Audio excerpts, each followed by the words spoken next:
The actress joined the sketch comedy series in 1982 at the age of 21, making her the youngest female cast member at that time.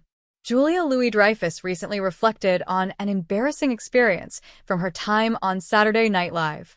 During a recent episode of Lemonada Media's Wiser Than Me podcast, the 63-year-old comedian recounted the early days of her career and a particularly cringe-worthy moment on the show.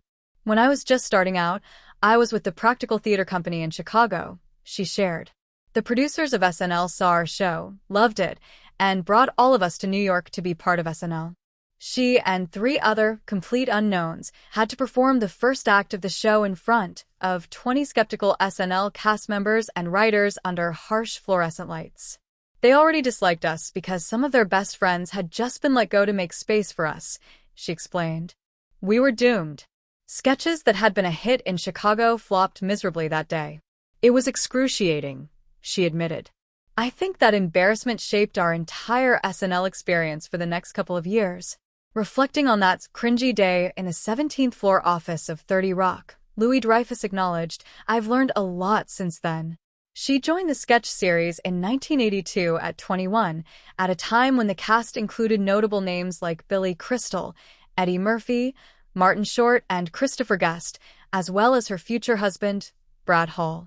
This isn't the first time she has discussed the difficulties she encountered on the show.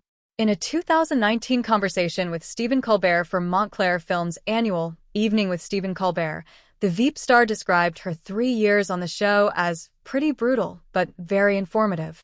"There were many incredibly funny people on the show," she told Colbert, "but I was incredibly naive and didn't grasp how the dynamics worked." She emphasized a crucial lesson she learned during that time. "I realized I wouldn't engage in any more show business unless it was enjoyable.